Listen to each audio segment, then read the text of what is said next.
Over the years, the political office holders in Nigeria have consistently projected to the rest of the world that Nigeria is a poor country, which is not true because we live in a country where rascality thrives, where squandermania and high-handedness and embezzlement of public fund has been the order of the day.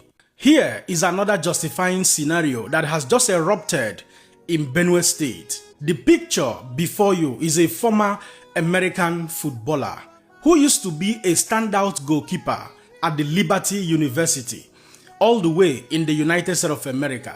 Professionally, this young man has been doing pretty well for himself as a footballer, such that in the year 2020, he was ranked to be number 27 in total points in the whole country, all the way in the United States of America. But out of grace and compassion, this young man decided to choose the way of the cross, to come to Nigeria as a missionary to render humanitarian services under the platform of building Zion. He has been in partnership over the years with Jude Saul, who is the founder of a missionary foundation called Equipping the Persecuted.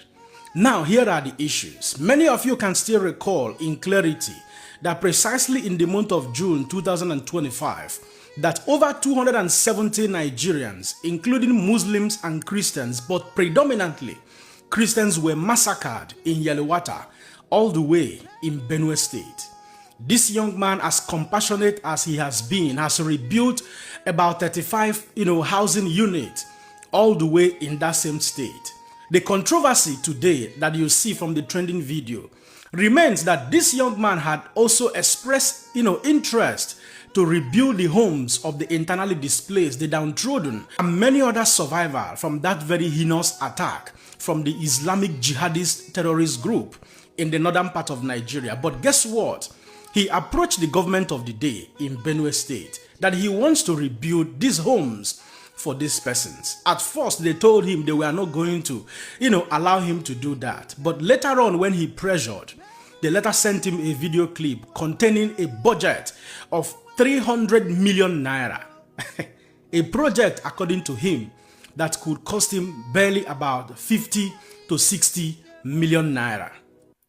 Before you watch the video, don't forget that we live in a country where rascality thrives, where criminality is the order of the political structures that we celebrate today in Nigeria. Mona, watch the video.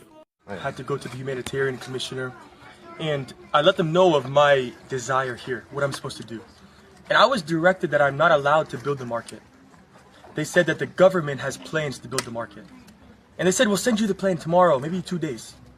And I waited over 2 weeks, no response.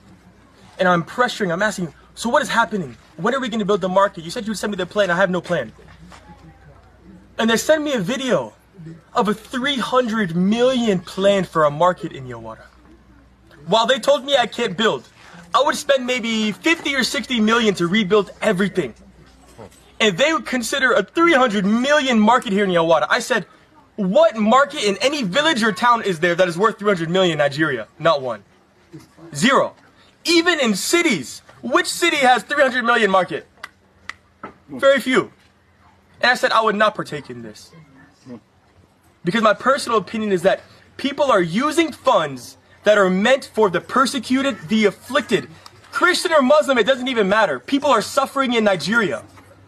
And funds are supposed to be reaching those people to help them, to rebuild, to give food, to give aid, to do all these things. And the money that's meant for them is not making it to them. And so there needs to be purity within funds and within the government to do things in faith, to do things openly, to have accountability for what is being spent. Even this market that... For those of you who have been following us religiously, on this very channel, I know you won't be surprised because I have always, brought up this very expository for your own personal consumption to understand the level of decay, the level of corruption and criminality we have in this country, Nigeria. This young man, Alex Barbir, has also made it very clear that the government of the day, all the same in Benue State, had told him that they were planning to rebuild 66 housing units at a whopping sum of 1 billion naira. And he told them, with 1 billion naira, I can build 3,000 homes for all of these internally displaced persons. Alex Barbir, I know deep down in your heart, you will be weeping, but I want you to be consoled by the grace which God himself has put in your heart to come down to Nigeria to help the less privileged, to help the internally displaced. You will continue to realize more because you are already aware that we live in a heavily corrupt environment, Nigeria. Politicians, imagine this is an independent, NGO that wants to rebuild homes, and a whooping sum of 300 million naira was given to him. Imagine if this budget was made by government. Probably it will run into 300 billion naira, the same way they want to use 1 billion naira to rebuild 66 housing units. And you know the most heartbreaking part of the story? The said governor of this state is a Reverend Father Hyacinth, under his watch. Scams and fraud were committed all the way in Minnesota, in the United States of America.